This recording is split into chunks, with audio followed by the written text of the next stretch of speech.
Hi everyone, welcome to Navneet IAS academy. So जैसे कि आपको पता है कि हम क्लास 8 की जो एनसीईआरटी है हिस्ट्री की उसे कवर कर रहे हैं एंड इसका जो है 9 चैप्टर हमने यहाँ पे स्टार्ट किया था जिसमें we were discussing about the women reform and उसके बाद में हमने जो है कास्ट रिफॉर्म के बारे में जो है कवर कर रहे थे एंड हमने जो है हर एक चीज़ के बारे में जो है टोटली कवर कर लिया है, वुमेन रिफॉर्म्स के बारे में भी एंड कास्ट रिफॉर्म्स के बारे में भी।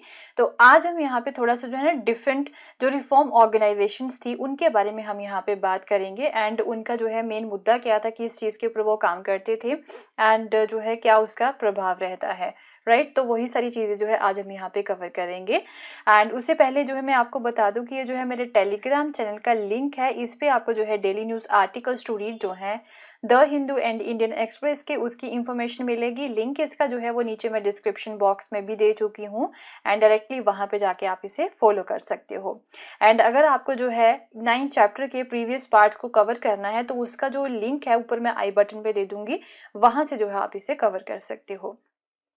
सो चलिए स्टार्ट करते हैं। तो सबसे पहली जो मूवमेंट थी या फिर जो रिफॉर्म मूवमेंट जिसे हम बोल सकते हैं वो है ब्रह्म समाज, राइट।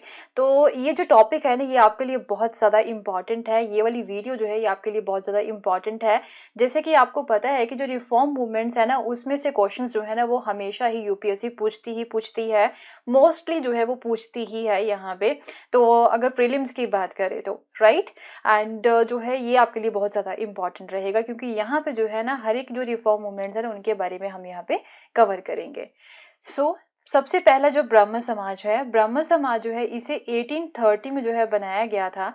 तो इसका जो है मेन एम क्या है, एम यही है इसका कि जितनी भी आइडोलेटरी जो प्रैक्टिसेस है ना उसे जो है ये एक तरह से खत्म करते हैं, प्रोहिबिट करते हैं एंड जो सेक्रीफाइसेस जहाँ पे दिए जाते थे, आहुतियां दी जाती थी उसे जो है ये खत्म करते हैं, राइट।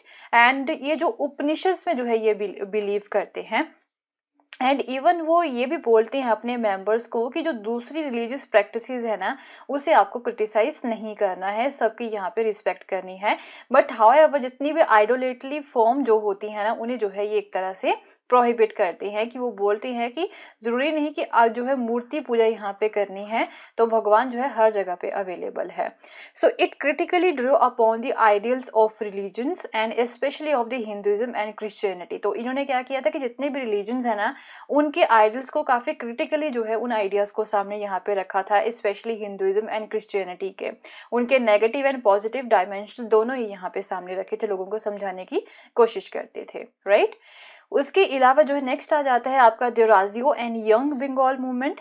तो इसे जो है हेनरी लुइस विवान डेराजियो के द्वारा जो है स्टार्ट किया गया था, जो कि हिंदू कॉलेज कैलकाटा में जो है टीचर थे इन द 1820s में, राइट।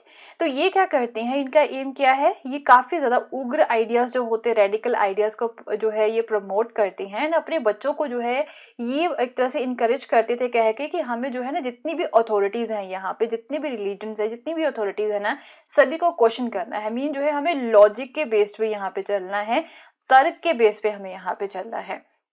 तो इसे जो है यंग बंगाल मूवमेंट भी बोला जाता है एंड इनके जो स्टूडेंट्स है वो क्या करते थे, वो जितने भी ट्रेडिशंस थे यहाँ पे एंड जो कस्टम्स थे ना उनके ऊपर अटैक करते थे, उनके ऊपर ये क्वेश्चनिंग करते थे कि ये जो ट्रेडिशन यहाँ पे क्यों है, इसका क्या मतलब है एंड क्या ये जरूरी है या नहीं है, राइट। तो इस तरह से जो है ना ये क्वेश्चनिंग करते थे एंड इवन वुमेन के लिए जो है ये एक तरह से एजुकेशन की डिमांड करते थे एंड थॉट एंड एक्सप्रेशन की फ्रीडम को लेके जो है ये काफी ज्यादा कैंपेन किया करते थे। सो नेक्स्ट हो गया आपका रामकृष्ण मिशन एंड स्वामी विवेकानंद। तो ये जो रामकृष्ण मिशन है ना इसका जो नेम है वो किस तरह से पड़ा था, ये जो है रामकृष्ण परमहंस थे, स्वामी विवेकानंद के जो गुरु थे उनके नेम के ऊपर जो है ना इस मिशन का जो नाम है वो रखा गया है। तो ये जो मिशन है वो किस चीज के ऊपर जो है मेन फोकस करता है, जो साल्वेशन के आइडियाज होते हैं ना, राइट, उनके ऊपर ये स्ट्रेस करते हैं कि हमें जो साल्वेशन है, मुक्ति जो है वो हम किस तरह से प्राप्त कर सकते हैं, सोशल सर्विस के थ्रू भी हम जो है मुक्ति प्राप्त कर सकते हैं, या फिर किसी की अगर आप हेल्प कर रहे हो तो वो सेल्फलेस होके आप यहाँ पे हेल्प करिए। तो इन चीजों के थ्रू भी हम यहाँ पे मुक्ति प्राप्त कर सकते हैं कि जरूरी नहीं कि हमें इस वर्ल्ड को रिनाउंस ही करना है, राइट। इस वर्ल्ड को छोड़ के हमें जो है भगवान की भक्ति में बैठ जाना है, जरूरी नहीं है कि उसके थ्रू ही हम यहाँ पे साल्वेशन को अचीव कर सकते हैं। ये बोलते हैं कि लोगों की हेल्प करके, सोशल सर्विस करके हम जो है साल्वेशन को अचीव कर सकते हैं। So Swami Vivekananda whose original name was the Narendra Nath Datta, right, इनका जो ओरिजिनल नेम है वो नरेंद्र नाथ दत्त भी था, and combine the simple teachings of Shri Ramakrishna. तो ये क्या करते थे कि श्री रामकृष्ण की जो सिंपल टीचिंग्स थी ना, उन्हें जो है अपनी खुद के व्यूज के साथ जो है ऐड करते थे। तो इनके जो खुद के व्यूज थे ना, वो काफी ज्यादा मॉडर्न थे, मॉडर्न आउटलुक था इनका, एंड फिर उन्हें कंबाइन करके फिर जो है उसे जो है पूरे वर्ल्ड में इन्होंने स्प्रेड किया था। So after hearing him in the World Parliament of the Religions at Chicago in 1893, तो वहां पे जो है ना ये गए थे वर्ल्ड पार्टी जो पार्लियामेंट यहाँ पे हुई थी of the religions at Chicago 1893 में, न्यूयॉर्क हेराल्ड जो है ना वो बोलते डैड कि हम कितने फुलिश थे कि हम जो है मिशनरीज इतने पढ़े लिखे नेशन की तरफ भेज रहे थे कि ये लोग जो है पहले से ही बहुत ज्यादा पढ़े लिखे हैं, काफी नॉलेज है इन्हें। So indeed, Swami Vivekananda was the first Indian in the modern times who re-established the spiritual pre-eminence of the Vedanta philosophy on the global scale. And even Swami Vivekananda जो है वो पहले फर्स्ट इंडियन थे जिसे हम बोल सकते हैं अपने मॉडर्न टाइम्स में, जिन्होंने वेदांत फिलोसफी का जो प्री एमिनेंस था ना यहाँ पे पहले जो उनका रुतबा हुआ करता था वो री-इस्टेब्लिश किया था।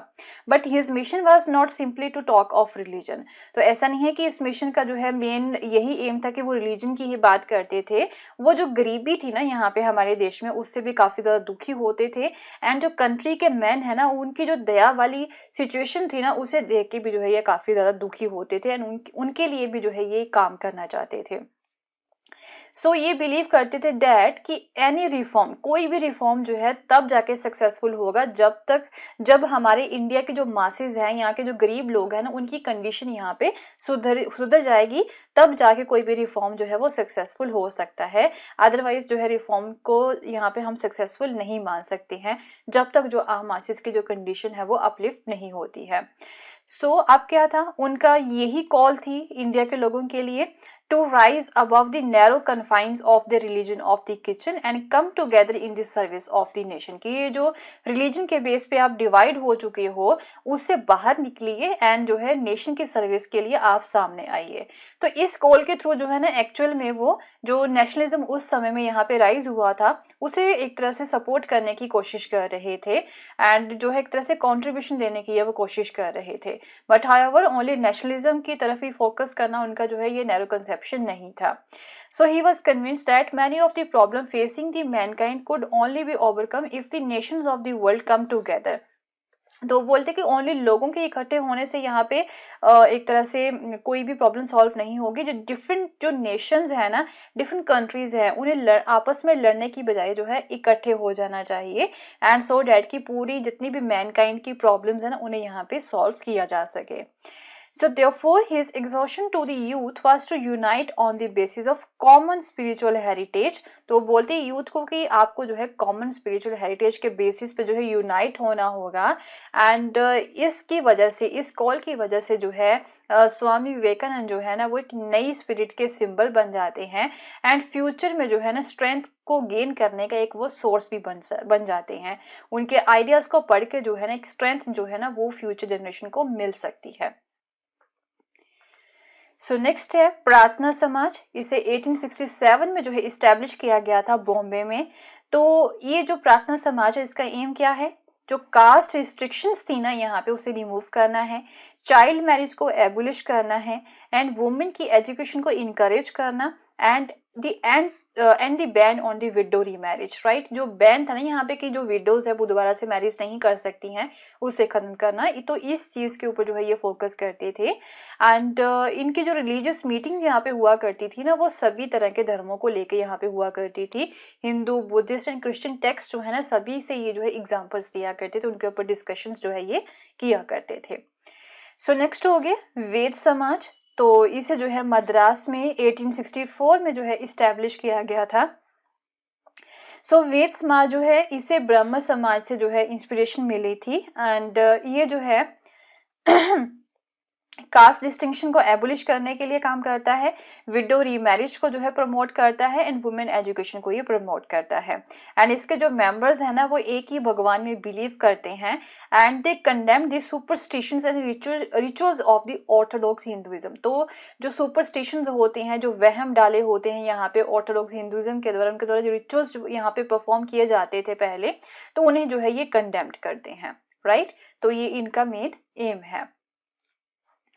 So next one is the Aligarh movement. तो अलीगढ़ मूवमेंट जो है ना यहाँ पे the Mohammedan Anglo oriental college, जिसे यहाँ पे सैयद अहमद खान का जो स्टार्ट किया गया था 1875 में एट द अलीगढ़, तो बाद में जो है ये अलीगढ़ मुस्लिम यूनिवर्सिटी भी बन जाती है। तो इन्होंने जो है ना यहाँ पे सैयद अहमद खान ने ही अलीगढ़ मूवमेंट जो है वो स्टार्ट करवाई थी। तो ये जो इंस्टीट्यूशन था अलीगढ़ मुस्लिम यूनिवर्सिटी जो है ना, यहाँ पे मॉडर्न एजुकेशन जो है ना वो ऑफर की जाती थी, एंड जैसे कि वेस्टर्न साइंसेज होगी मुस्लिम्स के लिए थी वो मेनली। ओके, सो इनका जो है ना अलीगढ़ मूवमेंट जो है, जैसे कि आपको पता है, इनका जो है एजुकेशन रिफॉर्म में जो है ना काफी ज्यादा इम्पैक्ट पड़ा था, एजुकेशन रिफॉर्म की तरफ जो है काफी फोकस किया था, specially for the Muslims. Next is the Singh Sabha movement. तो ये सिखों की जो है रिफॉर्म ऑर्गेनाइजेशन थी। फर्स्ट सिंह सभा जो है वो अमृतसर में 1873 में बनी थी, उसके बाद में लाहौर में 1879 में बनी थी। तो ये बोलते थे कि सिखिज्म को जो है सुपरस्टिशन से, वहम भरम से जो है बाहर निकालना है, जो कास्ट डिस्टिंक्शंस हैं उसे बाहर निकालना है, एंड जो प्रैक्टिसेस यहाँ पे जो है देखी जाती है कि वो as a non Sikh, right, उसे भी जो है यहाँ पे खत्म करना है, right. And they promoted education among the Sikh, एंड वो बोलते हैं कि सिखों के लिए ये एजुकेशन को प्रमोट करते थे, and often combining modern instructions with the Sikh teachings, Sikh teachings के को जो है ना मॉडर्न इंस्ट्रक्शंस के साथ कंबाइन करते थे। ये इस तरह से जो है ये सिखों के लिए एजुकेशन को प्रमोट करते थे, right. So with this we have completed the chapter number 9 also, and in our next video we will start the chapter number 10, and उसमें भी कुछ important aspects जो है हमारी हिस्ट्री के वो हम यहाँ पे कवर करेंगे। तो आई होप आपको जो है ये सारी रिफॉर्म मूवमेंट्स जो है वो काफ़ी अच्छे से समझ में आ गई होंगी, and if you have any doubt, right, you can directly comment in the comment section, okay, and मैं उसे जो है यहाँ पे रिप्लाई करने की भी कोशिश करूँगी। सो मिलते हैं फिर अपनी नेक्स्ट वीडियो में, एंड अगर आपको मेरा कोर्स पसंद आया तो इसे शेयर करना ना भूलें, and don't forget to subscribe my channel also. Thank you so much. Have a nice day. Bye bye.